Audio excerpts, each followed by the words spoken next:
네, 마감 즉시 출발 코인 본격적으로 2부 시작해 보도록 하겠습니다. 한치우의 이슈픽입니다. 오늘 수석연구원님 옆에 나와 계시는데요. 안녕하세요, 한코너님. 네, 안녕하십니까. 한코난이라고 한코난. 부르셔서 너무 감사합니다. 네. 네. 오늘 여러 가지 어제 미국 시장의 여파로 우리나라 시장도 좋아지고 환율이 많이 떨어져서 저는 개인적으로 환율이 지금 많이 떨어졌기 때문에 우리나라 경제에 여러 가지 청신호가 들어온다고 보여지는 상황이기 맞습니다. 때문에 네네. 저는 사실 개인적으로 주식시장보다도 환율이 이렇게 떨어지게 되면 주식시장에도 긍정적인 영향을 미치는 것이기 때문에 네. 환율이 많이 떨어진 것에 대해서 좀 긍정적으로 보이고요. 네. 이럴 때 환투기를 하셨던 분들은 좀 가슴 아프겠지만 네. 우리나라 경제 전방을 위해서 네. 환율이 떨어진 것에 대해서 저는 무지무지 오늘 즐거운 오후를 보내고 있습니다. 네, 그렇습니다. 이렇게 웃음꽃이 만개한 증시 상황 속에 오늘은 또 어떤 기분 좋은 주제를 가지고 오셨을까요? 이게 사람이 잔칫날은 우리 뭘 먹죠? 국수? 국수, 잔칫날 음식 네. 이런 거 아주 중요하잖아요. 네. 그리고 특히 의식주, 맞아요. 의식주라고 해서 가장 우리 생활에 빼놓을 수 없는 가장 중요한 부분입니다. 제가 우리들 흔히 흔한 말로 농담을 할 때도 보면 먹자고 하는 일인데, 먹고 맞아요. 살자고 하는 일인데 왜 이렇게 먹고 살자고 힘들게 하는 하냐. 그래서 일인데. 밥 먹고 맞아요. 하자. 끼니 거르지 말자. 이런 얘기 많이 식사 합니다. 하셨나요? 예, 그렇죠. 우리나라 사람들 인사가 그거잖아요. 맞아요. 식사하셨나요? 네네. 맛있게 드셨나요? 이런 것들이기 때문에 가급적이면 오늘은 그래서 음식이 우리의 생활에 어떤 영향을 미치고 있나라고 제가 찾다 보니까 네. 재미있는 책을 하나 발견했어요. 오. 예, 이렇게 보시면 표지까지도 음식 너무 세계사, 흥미롭네요. 음식 경제사, 음식 경제사, 경제사. 음식이 만든 인류 역사 부제목이고요. 여기 제가 열심히 읽어서 여기가 이렇게 다 표시까지 제가 해놨습니다. 좀 중요한 대목에 대해서. 네. 그래서 오늘은 이 음식 경제사의 저자 오셨습니다. 소개해 주시죠. 그래서 모신 분입니다. 바로 권은중 작가님이십니다. 안녕하세요. 네, 안녕하세요. 반갑습니다. 권 작가님, 책의 그림을 보면 생선도 있고, 옥수수 있고, 여러 가지 있어서 제가 모셨는데, 권 작가님을 모르시는 시청자 여러분들 위해서 간단하게 본인 소개 좀. 네, 안녕하세요. 저 권은중이라고 합니다. 저는 일간지 기자 등 기자를 한 20년 하다가요. 음식에 꽂혀서 네. 이탈리아에 유학을 다녀왔습니다. 요리 유학을 다녀왔고요. 그리고 유학을 다녀온 다음에 가기 전에 레스토랑을 하려고 갔었는데 해보니까 쉽지 않아서 지금은 와인과 음식에 관한 책과 강연 활동을 하고 있습니다. 와. 네. 와. 이름이 음식 경제사. 대단하시네요. 여러분 제가 아시죠? 한겨레에서 한겨레 신문에서 법조팀장을 하셨고 시사저널에서도 기획팀 기자를 하셨고 한겨레팀 라이프와 생활 에디터를 하셨기 때문에 아마 이런 데 관심이 많으신 것 같아요. 요즘에 이제 이탈리아 요리 유학을 갔다 오셔가지고 요즘에 와인 강의도 많이 다니시더래요. 그래서 보시면 한치우 이슈팩에 글자 색깔이 와인색이야. 맞아요. 오늘 저의 넥타이도 와인색이야. 우리 작가님의 오늘 티셔츠도 와인색이야. 그렇네요. 그래서 오늘 우연히 다 의도하지 와인으로 좀 통일이 된 그런 것 같습니다. 자, 제가 사실 이 책을 보고 많이 놀랐어요. 이 책을 홍보하려는 게 아니라 이 책은 나온 지 벌써 2년이나 된 책입니다. 그래서 제가 이 책을 보고 놀란 게 이 12챕터로 돼 있는데 많은 얘기들이 실려 있습니다. 그래서 여기 보면 멸치젓, 로마 제국의 젖주지대다. 이렇게 그다음에 소고기 붉은 살에서 튀어나온 현대 자본주의 이런 식으로 챕터의 제목이 있어서 우리 시청자 여러분께서 이런 음식의 경제사를 좀 알게 되면 투자하신 데도 도움이 되지 않겠습니까? 맞아요. 우리 지난번에 우리 김종효 전문위원 나오셨을 때 소비재에 관련된 우리 말씀드렸었잖아요. 결국 소비라는 것들, 그것들도 중요하게 경제를 움직일 것이기 때문에 오늘 모셔봐서 오늘 이야기를 좀 하려고 하는데요. 자, 이 책 나온 지 사실 2년 됐어요. 이게 홍보하는 게 아니다. 왜냐면 신간이면 홍보라고 사람들이 말할 텐데 이거 벌써 2년 된 책이 많이 안 팔렸을 것 같은데 아무튼 이 책 좀 소개 좀 먼저 좀 해주세요. 어떻게 쓰게 되시는지 그런 얘기들을. 네, 재밌게 봐주셔서 감사합니다. 이 책은 사실 제가 기획재정부랑 한국은행을 출입할 때 쓴 건데요. 그러니까 그때 좀 경제를 좀 안다고 그렇게 생각을 하고 있던, 사실 잘 모르면서도 그런 생각을 하고 있을 때인데요. 출판사에서 찾아와서 제가 음식에 대해서 꽤 오래전부터 관심이 있어서 음식과 경제를 한번 합쳐보자. 그러면 어떻겠냐라고 제안을 하더라고요. 그래서 재미있겠구나라고 생각을 해서 제가 시작을 하게 된 겁니다. 아하, 그렇군요. 흥미롭습니다. 야, 기획재정부 한국은행 출입할 때 출판사에서 이 권 기자님이 그러니까 지금 권 작가님이죠. 권 작가님이 음식에 대해서 잘 아니까 그럼 경제와 음식을 좀 연결해 보면 어떨까 뭐 맞아요. 이런 얘기 했는데 사실 뭐 제가 이 샅샅이 봤어요. 왜냐 오늘 상당히 많이 좀 해야 되기 때문에 샅샅이 봤고 저도 책을 많이 안 읽는데 이걸 샅샅이 봤는데 네. 여기 보다 보니까 흥미로운 얘기가 있어요. 음식이 섬유나 기관차보다 세계 경제를 먼저 이끌었다. 기관차가 이게 전기기관이 저거잖아요. 맞아요. 그 산업혁명인데 이거보다 먼저 세계 경제를 이끌었다고 하셨어요. 네, 맞습니다. 어떤 네. 뜻으로 이런 얘기를 뭐 하신 그러니까 건지. 그 세계 자본, 그러니까 지금처럼 휴대폰이나 자동차 같은 그 세계 상품이 될 수 있었던 게 그 시대, 그러니까 산업혁명 전에는 음식하고 섬유였거든요. 그러니까 비단과 면화, 그 다음에 양모 이런 것들을 제외하면 주로 세계 상품이 될 수 있었던 게 술과 그 다음에 올리브 오일 같은 기름, 그 다음에 식량이었거든요. 그래서 그 식량과 그 음식들, 그러니까 식량이 어떻게 교류되느냐에 따라서 경제가 왔다 갔다 했었던 것이고, 그리고 식량을 많이 생산할 수 있는 나라가 자본을 확충할 수가 있었던 거죠. 그래서 이른바 강대국이 됐던 거죠. 산업혁명 전까지. 하지만 산업혁명 이후에는 공업자본이 생기면서 전혀 다른 또 경제사가 만들어지게 된 겁니다. 이야. 네. 그러니까 산업혁명 이전에는 결국은 이 식량을 많이 확보한 나라가 강국이 되고 나라 이전에 부족일 때는 그 부족 이 성일 때는 성들이 식량을 많이 확보될수록 강한 저기가 됐다 그러면 그런 거네요. 역시 풍요롭게 사는 거기 우리나라도 보면 백제가 발전 많이 했잖아요. 문화적으로. 맞아요. 왜냐하면 백제는 풍요롭기 때문에 아무 토지도 식사 많고, 뭐 이런 네, 게 맞아요. 풍요롭기 때문에 백제가 문화적으로 엄청나게 발전했다고요. 뭐 고구려나 신라를 비하하는 건 아니지만 아니고, 상대적으로 이제 말씀을 좀 환경상, 네, 들어보는 맞습니다. 건데 또 제가 책을 읽다 보니까 그런 내용도 있어요. 칼로리가 문명을 만들었다. 칼로리. 아니 칼로리 요즘에 이제 민감합니다. 요즘에 그 여성분들 칼로리 아주 민감한데 네. 칼로리가 문명을 만들었다. 뭐 칼로리가 뭐 지금 뭐 저기 뭐야 그 다이어트가 뭐 문명을 그러니까요. 만드는 건가? 한번 좀 말씀 좀 해줘 보세요. 이거 좀 책조에 좀 올려놓겠습니다. 이거 올려놓으면 안 네, 됩니다. 감사합니다. 네. 일단 그 칼로리가 문명을 낳았다는 것은 그 강을 끼고 문명이 발달하거든요. 아, 그렇죠. 네. 왜냐하면 더 많은 생산량, 곡물을 생산할 수 있는 그 지역이 주로 수자원이 풍부한 강들이었거든요. 그쵸. 그래서 뭐 잘 아시겠지만 이집트나 뭐 중국 문명이나 인도 문명이나 그다음에 메소포타미아 문명이 맞아요. 전부 다 강을 끼고 일어납니다. 왜냐하면 잉여 생산물이 나와야 되는데 그 잉여 생산물이 나오려면 결국은 풍부한 수량이 있어야 되니까요. 아하. 그래서 그 수량이 물이 확보되는 지역에서 문명이 나온 것이고 그리고 그 칼로리 위에 어떤 정신 문명까지 성립이 될 수 있었던 거죠. 그러니까 이제 강을 끼고 풍요로운 대지 위에서 네. 문명이 발달하고 뭐 음식물들로 문명이 발달하고 역사까지 좀 이렇게 이어졌다라는 말씀이신 것 맞습니다. 같은데 네. 지금 보면은 지금 우리 연구원님께서 열심히 읽으신 책이 네. 총 12장으로 돼 네, 있는데요. 맞습니다. 1장이 가장 좀 궁금하긴 하거든요. 네. 왜냐하면 포문을 여는 거기 때문에 네. 1장은 또 어떤 내용일까요? 일장 제가 읽어봤는데 일장이 뭐냐면 음식은 어떻게 역사를 움직였나.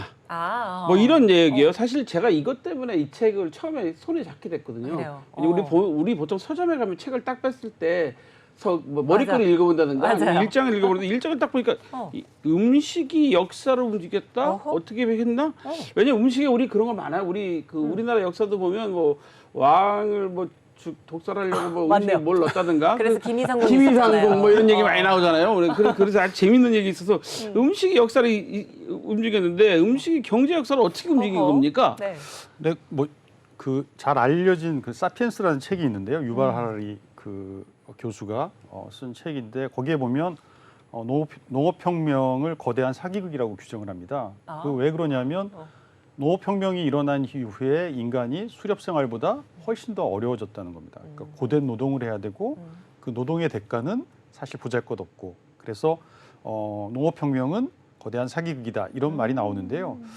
제 생각은 좀 다른데 그만큼 농업혁명은 중요하다는 얘기입니다. 그러니까 농업혁명이 생긴 이후에 사람들이 도시를 만들고 그리고 계급을 만들고 문화를 만들었거든요. 그러니까 농업혁명이 빨리 일어난 지역이 문명이 발달합니다. 가장 대표적인 게 이제 중국과 인도 그리고 이집트죠. 어. 그리고 중동 그 곳에서 그 주변국으로 문명이 흘러 넘치게 되거든요. 그래서 사실 그런 것들을 그 문명 음식이 역사를 만들었다는 얘기는 그런 관점에서 제가 그 주장을 한 것입니다. 정리를 네, 한 거. 그렇습니다. 오. 아 근데 지금 가만 말씀 듣다 보니까 저희 역사 공부를 하는 것 같은 네, 좀 맞아요. 그러지만 시청자 여러분도 잘 아마 세계 들으시면 재밌는 게 네.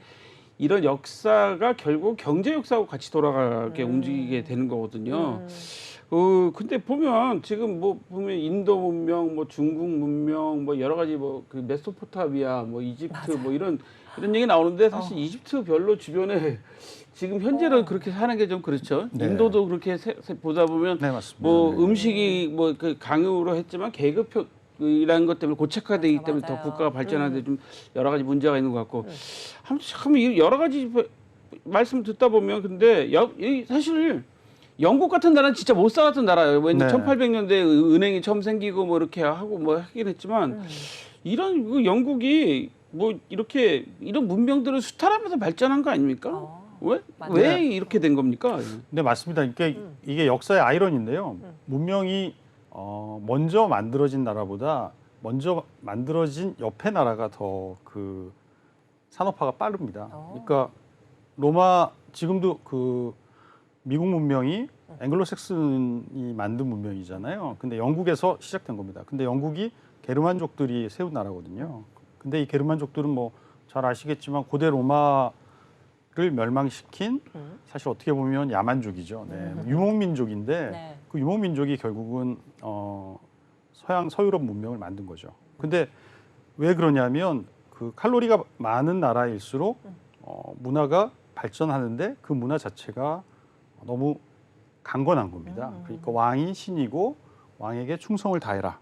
이런 식으로 그 종교가 발달하게 되는 거죠. 그러니까 가령 이집트 같은 경우는 잘 아시겠지만 그 농업 생산용으로 번 돈을 전부 다 뭘 만드냐? 왕의 무덤을 만듭니다. 피라미드. 스핑크스. 네. 맞아요. 심지어 제위 시절부터 만들어서 몇십 년, 몇백 년 동안 그걸 만듭니다. 지금도 만들려면 수십조 원이 들어도 만들지 못하는 걸 고대 이집트에서 만든 거죠. 그만큼 왕권이 강했던 거죠. 네. 근데 영국이나 뭐 다른 그 유목 민족들은 그렇게 왕권이 강하지 않거든요. 그러니까 사회적 실험도 가능하고 그리고 왕과 신하가 뭐 나쁘게 그 좀 속된 말로 네. 농담 따먹기가 가능한 거죠. 아. 네네. 그래서 영국에서 대원장이 가장 먼저 나온 것도 바보왕 존왕이라는 왕이 하도 전쟁을 일으켜서 그 실패를 하니까 귀족들이 전쟁하지 마라고 만든 약속이거든요. 네. 그러니까 그렇게 왕권이 강하지 않으니까 어떤 사회적 실험들이 가능했던 거죠.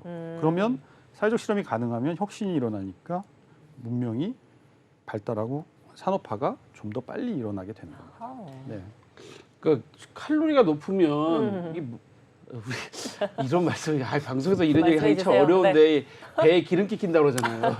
그러면 사람들이 일을 그 아무래도 좀 이렇게 여러 활동량이나 이런 것도 둔화되고. 그렇고 뭐좀 진취적인 게 좀 줄어들게 그쵸. 되고 새로운 학설인데요. 네. 진취적인 게 생각이 좀 줄어들게 되고 네. 지금 말씀하신 것처럼 왕이 세금을 많이 걷다 보니까 그 왕은 그 세금을 걷은 걸 가지고 국민들 더 편하게 살게 해주려고 뭘 하는 게 아니라 본인의 힘을 강화시키려고 뭐 지금 말씀한 것처럼 이집트 같은 경우는 진짜 피라미드 가보면 어마어마하잖아요. 네. 그거를 지금도 뭐 하는데 그거를 만들고 그 엉뚱한 데다 돈을 쓰고 그렇습니다. 근데 반면에 좀 이렇게 먹고 살기 칼로리가 낮은 나라, 그러니까 영국 같이처럼 뭐 날씨도 안 좋다고 막 그러고 그런 나라들은 어떻게 해서든지 또 외부로 나가서 좀 더 조달을 하려고 이게 그 칼로리를 얘기하는군요. 네네, 그 칼로리죠. 네. 그러니까 배고파야지 발전됐다. 그렇죠. 어. 그러니까 제일 대표적인 게 고대 그리스인데요. 고대 그리스 같은 경우는 직접 민주주의를 하잖아요. 근데 직접 민주주의를 하는 이유가 뭐냐면 아니 먹을 게 없는데 너희는 왜 왕과 귀족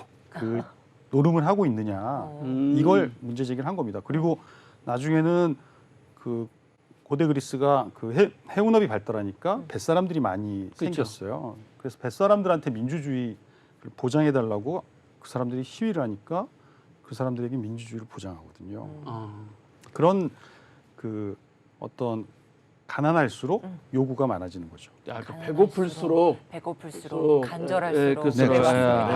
아, 맞아. 우리는 이 갑자기 책과는 상관없는 얘기지만 우리나라도 이 사실은 보릿고개라는 게 있었잖아요. 그렇게 먹고 살기 힘드니까 뭔가 그 과거의 대통령이 강하게 뭔가 약간 독재를 하더라도 경제적으로 좀 발전시켜야 되겠다. 뭐 이런 부분이 강조되다 보니까 우리도 좀 빨리 좀 발전한 그런 게 수긍하는 뭐 그런 것들이 생각이 되긴 합니다. 간절함을 근데 기반으로. 그걸 짧게 보면 그렇게 생각하실 수 있는데요. 좀 길게 보셔야 됩니다. 그러니까 몇백 년, 몇천 년을 봐야 가능한 얘기거든요. 그러니까 일본 같은 경우는 그 산업화를 먼저 했잖아요. 근데 산업화를 먼저 한 이유가 있습니다. 왜냐하면 중국의 유교를 받아들이지 않았거든요. 근데 우리나라 같은 경우는 왕이 곧 하늘이다라는 그 왕토 사상, 유교 사상을 너무 그 집착했죠. 그래서 중국과 한국은 그만큼 산업화에 늦었지만 일본 같은 경우는 그런 게 없으니까 그 산업화가 시작됐을 때 바로 받아들입니다. 네, 그런 부분이 있었던 거죠. 네. 아, 우리 유교가 문제네. 그러니까 유교가 문제라기보다는 유교에 제사 지내면 음식 많이 제사 놓는데. 지내고. 이슬람도 똑같은데요. 그러니까 그 기독교가 두 가지가 그러니까 그 문명이 발전할 수 있는 그 산업화가 발전할 수 있는 두 가지 이유가 있는데 하나는 뭐냐면 왕을 인정하지 않습니다. 왜냐하면 하나님이 그렇죠. 그리스도가 그렇죠. 왕 중의 왕이기 때문에 그 나머지 왕들은 사실 왕이 아닌 거죠. 그렇기 때문에 왕이 뭐라고 해도 아니 그리스도가 이렇게 말씀을 하셨는데 네. 이렇게 얘기를 할 수가 있었던 거죠. 그러니까 왕권을 견제할 수 있는 그 요인이 아주 그 성경에서부터 시작되는 겁니다. 물론 왕권 신수설이 유럽에서도 있었는데요. 네. 별로 그렇게 큰 영향을 끼치지 못합니다. 그리고 하나는 일부일처제. 아담과 이브 일부일처제는 이게 매우 중요합니다. 그러니까 동양은 일부일처제가 없거든요. 그리고 심지어 이슬람도 일부일처제가 없었습니다. 그리고 여자에게 일부일처제가 없으니까 여자에게 상속한 권한이 없습니다. 그러니까 암투, 궁중 암투라는 게 사실 보면은 그 뭐 우리나라 드라마에서 이제 뭐 여자들의 어떤 뭐 질투심으로 하는데 그런 거 많이 사실은 그 재산권이거든요. 재산권. 재산권의 문제거든요. 그러니까 그 재산권의 문제를 놓고 싸우는 건데 사실 그 서구 유럽에서는 그런 부분이 좀 더 클리어하게 발달할 수가 있었던 거죠. 네. 이 재산권이라는 얘기를 들으니까 갑자기 경제적으로 확 돌아오네 이야기가. 네. 예. 네. 야, 이거 그렇다. 제가 이 책을 또 보다 보니까 네. 쌀과 축복의 저주. 쌀. 쌀이 축복이면 축복이지 뭐 저주도 내리나요? 이게 저는 그러니까요. 우리 요즘에 그 쌀 많이 먹으라고 광고도 해요. 맞아요. 그 광고 나오는 의사 선생님인가 한의사 선생님 나오시는 광고도 있어요. 여기 좀 그러니까 뭐가 부족하냐 그랬더니 그 탄수화물이 부족해서 그러니까 밥을 네, 먹어야 맞습니다. 되는데 우리가 네. 쌀소비가 안 되니까. 맞아요. 그럼 뭐 그런 얘기도 하는데 그러니까 쌀이 좀 긍정적인 좀 키워드인데 밀가루 대비해서. 쌀이 사실 되게 완벽한 음식이죠. 저는 이제 현미를 먹는데 현미는 그 자체가 영양분이 워낙 좋으니까요. 그러니까 그 쌀이 그 여러 가지 긍정적인 의미가 있는데 이제 이게 문제가 뭐냐면 쌀은 밀보다 부양 능력이 그러니까 부양 인구가 2배 정도 됩니다. 그러니까 단위 면적당 인구를 2배 이상 키울 수가 있는 거죠. 그러니까 사실 동양 국가가 특히 중국 같은이나 인도 같은 나라가 이미 막 인구가 1억, 2억씩 그 이미 그 근대에 넘었던 이유는 쌀이라는 엄청난 그 칼로리와 곡물이 있었기 때문이거든요. 그래서 사실 훨씬 문명을 빨리 이룰 수가 있습니다. 근데 문제는 뭐냐면 문명을 너무 빨리 이루다 보면 네. 아까도 말씀드렸듯이 종교에 집착하게 됩니다. 그러니까 자기를 왕으로 왕이 아니라 왕이 곧 신이라고 그 그렇게까지. 규정을 하게 되는 네네. 거죠. 그리고 거기에 모든 총력을 다 기울이고 그걸 어긋나면 과도한 형벌을 만듭니다. 그렇게 되면 사회가 활력을 잃게 되는 거죠. 그러니까 독재 국가나 뭐 이런 국가가 사실 그런 전제 국가, 동양식 전제주의라고 하는데 그런 게 이제 쌀이라는 그런 작물의 어떤 특수성 때문에 쌀. 생긴 거라고 할 수 있죠. 그래서 저주와 축복인 건가? 네, 맞습니다. 네, 네. 축복은 이제 많은 인구를 부양할 수 있으니까 네. 축복. 하지만 이게 왕권이 너무 강화돼서 왕과 신하가 자유롭게 만날 수 있는 그런 부분이 안 되는 거죠. 그래서 그 많은 그 서양의 경제학자, 그 총균세를 쓴 다이아몬드 교수도 뭐라고 말하냐면 동양과 서양의 가장 큰 차이는 왕과 신하가 농담을 할 수 있느냐의 문제다라고 얘기를 합니다. 네, 그러니까 이슬람이나 인도나 그 중국이나 네. 조선도 마찬가지고요, 한국도 마찬가지였겠지만 왕과 신하가 농담을 할 수가 없습니다. 없었죠. 그러면 사실 아이디어는 수다에서 나오는 거거든요. 네, 맞아요. 술자리에서 술자리에서 뭐, 수다에서 네, 맞아요. 뭐 맞아요. 정말 이상한 소리 막 하면서 거기서 나오는 건데 네. 그거 자체가 아예 안 되니까 아, 그게 네. 이제 쌀의 저주. 쌀의 이거는 저주. 이게 쌀을 주로 이제 그러니까 쌀을 주식으로 하는 그 국가들에 대한 그런 이야기겠네요. 그런 것 주식으로 같아요. 해왔던. 맞아요. 네. 근데 지금 말씀을 듣다 보니까 사실 책을 읽으면서 느낀 거지만 말씀을 듣다 보니까 네.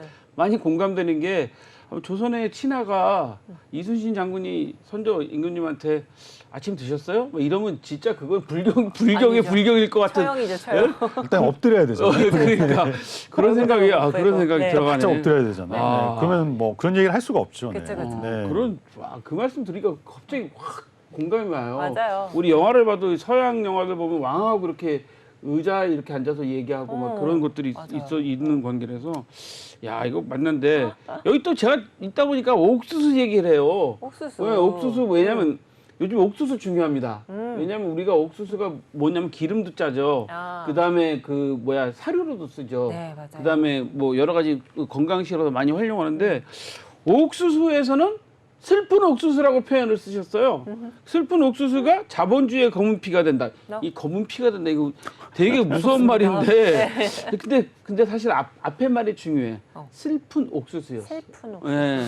이걸 왜 슬픈 옥수수 뭐 이건 우리가 어떻게 네, 이게 쌀은 그래도 그 인도나 중국이나 뭐 한국이나 그 쌀을 키우는 나라는 아직도 그 어떤 민족의 정체성을 그대로 유지하고 있습니다. 그리고 유럽과 계속 18세기, 19세기까지 경쟁을 했었고요. 일본 같은 경우는 뭐 20세기까지 경쟁을 하는데 옥수수를 먹는 민족들은 사실 다 그 멸망했거든요. 그래서 사실 슬프다고 얘기를 한 건데 옥수수가 되게 재밌는 곡식인데요. 왜 재밌냐면 옥수수는 밀이나 쌀에 비해서 별로 그렇게 노동이 많이 필요하지 않습니다. 그러니까 금방 그 자라고요. 그리고 심지어 안 익어도 먹을 수 있습니다. 아. 그러니까 이 노동력이 필요 없는 거죠. 그리고 대규모 수리 시설도 필요하지 않습니다. 그러니까 동양처럼 저수지를 만든다든지 뭐 이런 것도 필요 없으니까 어디 산 위에 올라가서 왕국을 만들어 놓고 옥수수를 심으면 그 왕국이 유지가 돼요. 그러니까 사실 기적의 곡식인 거죠. 근데 이게 문제가 뭐냐면 이렇게 키우기가 손쉬우니까 네. 게을러집니다. 아. 그리고 전혀 어떤 그 경쟁이나 어떤 새로운 그 세계로 뻗어나가질 않고 잘 아시겠지만 마야는 아니고요. 잉카나 그 멕시코 아즈텍 문명은 인신공양을 합니다. 그러니까 사람들을 잡아서 심장을 꺼내서 그 심장을 태양에 바치는 네네. 좀 황당한 일을 한 거죠. 그래서 그 인신공양을 계속 하다가 스페인 사람들이 침략을 해서 그 천연두에 의해서 그 문명 자체가 괴멸하게 되는 거죠. 그래서 좀 슬픈 문명이라고 제가 얘기를 한 겁니다. 그리고 옥수수뿐만 아니라 잘 아시겠지만 감자와 고구마도 있습니다. 근데 감자와 고구마도 칼로리가 어마어마하거든요. 맞아요. 그러니까 감자, 고구마, 옥수수 세 개만 있으면 사실 그 나라가 백성들이 먹고 사는데 큰 지장이 없는 거죠. 사실 그렇게 되면 새로운 어떤 가치를 추구해야 되는데 네. 그렇지 못했던 거죠. 이 말씀 듣고 나니까 갑자기 슬퍼지려고 그래. 인신공양 뭐 이런 얘기 맞아요. 들어보니까 맞아요. 우리 영화에서 막 근데 그게 사실 역사적으로 배경이 된 거니까 막 사람을 제물로 바치고 막 이거 진짜 와 그러니까 이 옥수수는 생산하는데 아무래도 노동력이 덜 들어가기 때문에 사람들이 좀 나태해지고 또 새로운 걸 찾는 창의적인 일이 안 생기기 때문에 맞습니다. 네. 그러다 보니까 경제 맞아요. 발전이 안 된다. 맞아요. 이런 말씀을 듣다 보니까 야 이거 옥수수 근데 요즘 옥수수 보내기 운동도 우리 이거 이상하지만 북한에 옥수수 뭐 심어주기 운동도 하고 막 그 무슨 박사님 계셨잖아요. 뭐 그런데 네, 그만큼 옥수수가 생장이 빠르거든요. 그러니까 쌀은 6개월 뭐 혹은 밀은 4개월 이상 키워야 되는데 옥수수는 150일 정도. 그러니까 한 세 달에서 4달, 5달만 하면 성체가 돼서 곡식으로 먹을 수가 있으니까요. 그리고 기후 조건이 그 많은 물을 필요로 하지 않기 때문에 아. 그래서 이제 옥수수를 아프리카에 심는 거죠. 아프리카에. 네. 아. 아프리카나 북한에 심는 거죠. 북한에. 아하. 슈퍼 옥수수라고 해서 맞아. 맞아. 그 네, 맞아요. 네. 들었어요. 슈퍼 옥수수. 네, 그렇게 해서 키우는 거죠. 아하. 여러분들 그 야외에 나가시다 보면 그 옥수수 이게 3개 넣, 두 개 넣고 3,000원씩 받고 그러던데. 네. 야, 우리는 지금 별미를 먹는데 실제로는 옥수수가 그런 게 있었네요. 아, 저는 과거에 그런 거는 본 적이 있어요. 제가 저 강원도에서 군대 생활할 때 군인들이 하도 옥수수를 따가니까 밭에다가 밭에 그 가운데는 사람이 먹는 좋은 옥수수 심어놓고 그 가해로는 아. 동물 동물을. 살려주려는 네네. 옥수수 심어놔서 멍청한 군인들이 도시에서만 사니까 뭘 알아 그냥 가해 거 따가고 막 그러기도 하고 막 그랬었어요. 동물 옥수수 맛이 없거든요. 그러니까요. 야, 이 옥수수, 그러니까 여러분들 들으셔야죠. 쌀은 물을 많이 필요해요. 우리 물을 잘 대야 되고 항상 물이 한 10cm, 맞아요, 20cm 이렇게 맞아요. 물 속에 담겨서 자라잖아요. 아, 밀은 또 안 그래요. 또 달라요. 그죠? 네. 밀은 또 다른 그런 게 있단 말이죠. 밀을 근데 여기 사실 원고에 없는 얘기인데 좀 여쭤볼게요. 밀을 주로 한다라든지 요 책에 보면 민주주의가 발전됐다는데 그거는 또 어떤 그러니까 밀은 쌀이나 옥수수에 비해서 그 소출량이 되게 적거든요. 그리고 그래서 밀을 먹는 민족들은 당연히 밀 말고 다른 걸 먹어야 됩니다.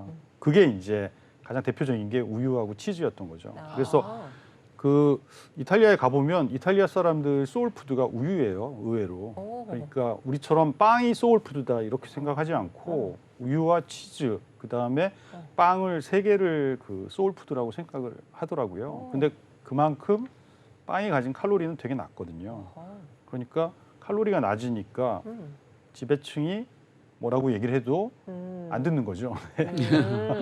아니 먹을 데 없는데 내가 왜 너 말을 들어야 돼? 이렇게 되는 거죠. 네. 그렇겠네요. 근데 중국이나 인도는 워낙 뭐 이모작도 하고 그렇죠. 삼모작도 삼모작도 하니까 하죠. 네. 먹을 게 많으니까 좀 왕이나 그리고 왕이 그 잘하면 비도 많이 오고 곡물도 많이 나오니까 왕에게 어쨌든 충성을 다해야 된다라는 이런 그 등식이 아주 오래전부터 성립이 됐고 그게 지금까지 인도 같은 경우는 지금까지 이어져 오는 거죠. 네. 어허. 그래서 그런 차원에서 밀이라는 음식이 훨씬 더 민주주의를 가져오는.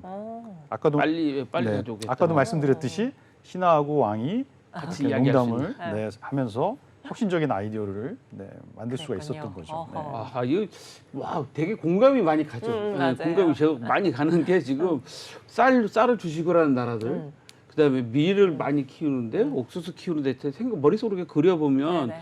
야 대단한 것 같아요. 이제 우크라이나가 뭐 세계 지금 네, 뭐 곡창지대. 빵 공장이라고 네. 막 그러는데 빵 공장. 우크라이나 같은 경우 그 맞네요. 언론에서 표현해요. 빵 맞아, 공장이라고 빵 밀 공장, 맞아요. 워낙 많이 생산을 네. 하기 때문에 그런 표현을 하는데 어. 우리는 근데 빵값이 좀 더 비싸. 맞아. 왜냐하면 보니까 지금 권 작가님 말씀 들어보면 이 빵 자체는 안 비싼데 네. 빵에 얹는 크림, 뭐 아. 딸기, 뭐 이런 게 올라가는 것 때문에 칼로리가 설탕 이런 것도 칼로리가 맞아, 올라가는 거지. 맞아. 그 빵 자체는 그 칼로리가 안 높은 것 네. 같아요. 좀 말씀 우리나라의 듣고 나니까. 디저트인데 말이죠. 주식이 네, 아니고. 그렇죠. 그렇죠. 아. 자, 그럼 또 여기서 또 여쭤보고 싶은 거. 보리밭에서 민주주의가 잘한다. 우리 네. 보리밭 사이길로는 들어봤어. 보리밭 사이길로 이 노래는 들어봤는데 네. 그리고 우리는 보리고개라는 보리도 못 먹는 그런 어려움을 겪었던 정말요. 시절도 맞아요. 있었어요.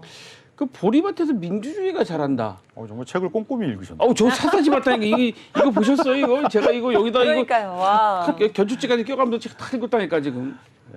이거는 뭐 저의 좀 독창적인 아이디어였는데요. 네, 네. 그러니까 제가 그리스가 민주주의가 왜 어떻게 싹 텄는지를 그 공부를 하다 보니까 네. 그리스는 그 밀도 심지어 밀이 그 가난했기 때문에 민주주의를 만들었다 그랬잖아요. 근데 그리스는 아예 밀이 안 나는 잘 안 나는 표토가 되게 얇은 석회암지대라서 밀을 키울 수가 없었어요. 그리고 80%가 산지고 하다 보니까 그리스는 밀 대신에 먹을 수 있는 걸 만들어야 됐던 거죠. 그걸 이제 바다에서 구했는데요. 그러니까 그 잘할 수 있는 게 올리브 나무하고 그래서 올리브 기름을 짜고 네. 포도가 사실 잘 그 기후가 나빠도 잘 자라거든요. 그래서 포도주를 만들어서 그걸 수출을 해서 밀로 바꿔온 겁니다. 그래서 그리스가 그런 식으로 문명을 키우다 보니까 그 합리적인 생각을 하게 됐고 계급을 없앴거든요. 네. 그러니까 아까도 말씀드렸듯이 너나 나나 못 사는데 무슨 계급이야? 네가 무슨 왕노름이야? 귀족 노름이야? 라고 해서 왕과 귀족을 쫓아냅니다.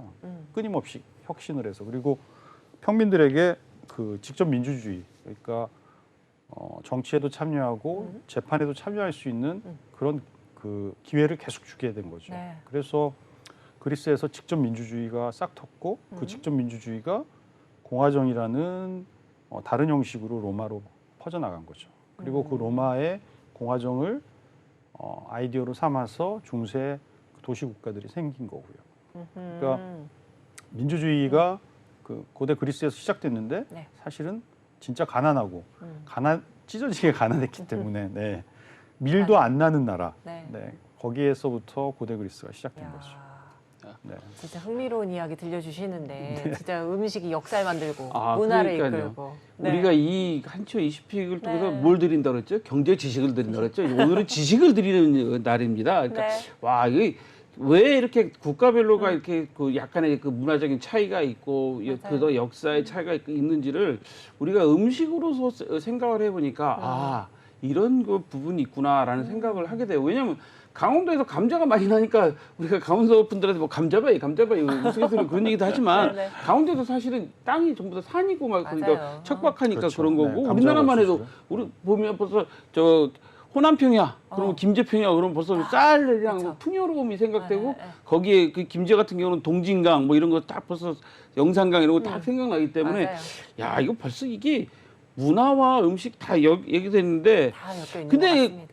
권 작가님은 기자 생활하시면서 뭐 취재를 여러 가지 다 하고 뭐 하셨을 텐데 왜 갑자기 그 음식에 대해서 꽂히셔갖고 뭐 맞아요. 네, 글쎄 그런 말입니다. 됐어요. 이 책을 그래서 왜 쓰게 된 네. 가장 큰 결정적인 이유가 뭐예요? 저도 좀 미스테리한데요. 네. 그냥 네. 제가 원래 좀 먹고 마시는 거 되게 좋아했어요. 네. 네, 그래서 네. 그런지 당연히 그냥 음식에 대해 음식하고 술에 관심이 많았는데요. 근데 그게 기자다 보니까 왜 이러지? 뭐 이런 생각을 많이 하게 된 거죠. 근데 사실 뭐 계기가 있는데 제가 이제 그 일본 출장을 한 90년대 말부터 그 다니기 시작했어요. 네. 근데 일본에 가 보니까 이게 좀 처음 간 일본이 되게 너무 놀랍더라고요. 네, 특히 도쿄역 보고 많이 놀랐는데 암스테르담 역을 뭐 벤치마킹해서 만들었다고 하는데 네. 좀 사실 되게 이걸 만약에 최남선이 그 일본을 가서 해에게 소년에게라는 시를 썼잖아요. 네. 그런 시를 쓸 수밖에 없었구나라는 생각을 저도 하게 된 거죠. 그래서 근데 이제 그게 도대체 왜 일본이 더 먼저 그 산업화에 성공을 할 수 있었을까 이런 고민을 기자 초년병 시절 때부터 많이 하게 됐었어요. 근데 그런 아이디어를 그 일각에서는 뭐 그 메이지 유신의 그 성과다 뭐 이렇게 얘기를 하는데 제가 봤을 때 그거는 진짜 표면적인 거고요. 도대체 그 본질이 뭘까라는 생각을 많이 했는데 이제 그런 것들을 나중에 이제 음식 공부를 하다 보니까 네. 아 이게 일본이 쌀 생산력이나 그 중국의 그 유교 문화를 받아들이는 게 그 가깝지 않았기 때문에 네. 훨씬 늦었거든요. 그래서 자율성이 좀 부장이 된 거죠. 서유럽처럼. 그래서 그랬구나라는 걸 네. 나중에 깨달으면서 이제 이 책을 쓰게 된 거죠. 이야. 아, 일본 도쿄에 가보시고 느꼈다. 해에게서 소년에게 제가 내일 갑니다. 예, 내일 다녀와서 또 맞네요. 말씀드릴게요. 아직도 온천이 있나 보네요. 네. 네. 제가 또 일본 그 말씀하시다 보니까 일본 가니까 카스테라, 나가사키 카스테라 또 맞아요. 나가사키 짬뽕 뭐 이렇게 어. 원래 카스테라는 자기네 나라 게 아니래요. 네덜란드에서 넘어왔다 그러고 중국도 보면 이 광동 쪽으로 보면 네, 케찹이 발달됐잖아요. 네. 와 이런 음식이 이렇게 합쳐진 문화가 생기는 거, 융합하는 거 이게 그런 거 아닙니까? 네, 맞습니다. 이게 음식이라는 게 그 융합이 굉장히 빠릅니다. 그러니까 그렇죠. 우리나라도 김치를 빨갛게 먹잖아요. 네. 근데 조선 중기까지는 사실 김치를 빨갛게 먹지 않았거든요. 그죠. 하얗게 먹었는데 네네. 금방 빨개지잖아요. 네네. 그러니까 불과 100년 만에. 그리고 빨개지니까 저장성이 좋으니까 김장이라는 것도 하게 되고요. 네. 김장을 아주 그 배추 속을 꽉 채워서 하는 것도 한 100년, 200년밖에 되지 않았거든요. 그러니까 사실 문화가 융합 음식이라는 게 문화와 문화의 융합인데요. 문제가 아니라 이 장점이 있는데 네. 음식이 융합이 되면 그 주변의 문화까지 같이 따라 들어오게 돼 있습니다. 그러니까 특히 지금은 SNS 때문에 뭐 햄버거라든지 뭐 피자라든지 파스타라든지 이런 기본적인 음식을 넘어서 아주 새로운 것들이 막 들어오잖아요. 네. 그리고 그러면서 각국의 문화가 빠르게 융합되고 그리고 빠르게 소비가 되는 거죠. 특히 한국이 SNS 덕분에 그런 소비와 그 분산 혹은 융합이 가장 빠른 나라로 지금 알려져 있습니다. 그래서 음식의 어떤 긍정적인 역할이 계속되고 있는 거죠. 한국에서는.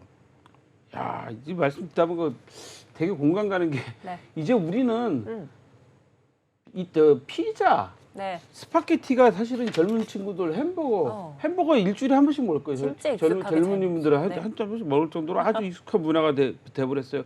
확실히 경제사에 영향을 많이 주고 있죠. 아, 네, 그렇죠. 네, 그리고 지금 햄버거가 뭐 우리나라에서 세계 유명 햄버거가 다 들어오고 있잖아요. 맞아요. 그죠. 네, 그것도 참 놀라운 것 같아요. 그러니까 동아시아에서 가장 먼저 들어오더라고요. 뭐 고든 램지 버거라든지 뭐 여러 가지 가지. 버거들이 네, 들어오고 있는데 그런 것들을 봤을 때는 한국의 어떤 테스트 마켓뿐만 아니라 SNS의 능력, 그다음에 뭐 소비의 맞네요. 어떤 수준 이런 것들이 그 선진국 수준으로 이미 올라갔다고 세계가 인정하는 것 또 같습니다. 트렌드에 민감해진 네네, 세대들이 맞습니다. 많다 보니까 더 따라가는 것 같네요. 네. 자, 그러면 책 얘기는 제가 여기까지만 질문을 하려고 합니다. 왜 여기까지 질문하냐면 책 내용 중에 너무나 주옥 같은 게 많아서 여러 번 모셔야 되기 때문에 네. 오늘 다 빼낼 수가 없어요. 시간상. 그래서 오늘 딴 질문 좀 할게요. 네. 이탈리아 유학 갔다 왔잖아요. 맞아요. 네. 거기서 얻으신 거 있어요? 뭐 혹시 또 기대하고 갔는데 실망한 건 없습니까? 아, 사실 제가 이탈리아 갔을 때 레스토랑을 한국에 와서 열어보겠다라고 생각을 하고 간 거거든요. 근데 네, 가서 이제 안 된다라는 걸 깨달았죠. 왜요? 왜요? 체력이 안 되더라고요. 아하, 제가 맞아요. 이탈리아 가기 전까지 그 운동을 엄청나게 했거든요. 뭐 스쿼트라든지 뭐 그런 걸 많이 했는데 한 달이 되니까 체력이 바닥나더라고요. 네. 그러니까 제 동기들은 다 20대, 30대인데 그 친구들은 수업이 끝나면 축구를 해요. 저는 근데 거의 네. 피로를 회복하기가 어렵더라고요. 네. 그리고 밤에 거의 그 기숙사에서 매일 그 와인 파티가 벌어지는데 전 딱 한 번 가봤어요. 네. 있으면서. 왜냐하면 체력이 없으니까 그 일정을 스케줄을 그 소화하는 것도 바쁜데 근데 젊은 사람들은 전혀 다르더라고요. 네. 그래서 이제 그때 제가 좀 많이 절감했죠. 그리고 인턴 가서 뭐 하루에 14시간씩 막 16시간씩 노동하면 네. 아, 이거 진짜 너무 힘들구나라고 해서 그러니까요. 깨달은 건 사실 제 체력이 진짜 이게 저질이구나. 네, 보잘것없구나라는 걸 깨닫고 네. 지금 강연과 저술에 네. 자, 그러면 매진하고 있습니다. 굳이 네. 이탈리아로 결정해서 가신 이유가 그러니까요. 있습니까? 네. 햇볕이 네, 좋아서. 햇볕이 일조량? 좋아서요? 그건 농담이고요. 네. 네. 사실 제가 그 문명에 대해서 좀 관심이 많았습니다. 그러니까 이 도대체 문명이 서양 문명의 뿌리가 이제 그리스하고 이탈리아인데 네네. 사실 그리스를 가기에는 좀 언어적인 문제도 있고 그다음에 연관성이라든지 이런 것들이 이탈리아보다는 서양 문명의 연관성이 약간은 떨어지니까요. 네. 서양 문명의 뿌리가 도대체 어떻게 만들어졌는지를 보려고 이탈리아에 갔죠. 근데 좀 많은 것들을 봤던 것 같습니다. 이탈리아에 가서.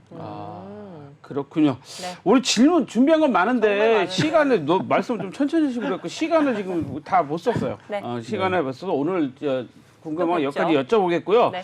우리 그 권 작가님 있으신 책 중에 또 제가 찾아보니까 음식으로 배우는 우리나라 역사라는 저서도 있어요. 그러니까 네. 다음 또 여러 번 저희가 자주 모셔서 지식을 좀 우리 권 작가님 지식을 좀 빼는 차원에서 이런 것도 좀 알아보도록 하겠습니다. 오늘은 네. 여기까지입니다. 네, 그렇습니다. 이제 음식이 역사를 만들고 문화를 이끌었다라는 이런 흥미로운 이야기 들려주신 오늘 권은중 작가님 도움 말씀 감사드립니다. 네, 감사합니다.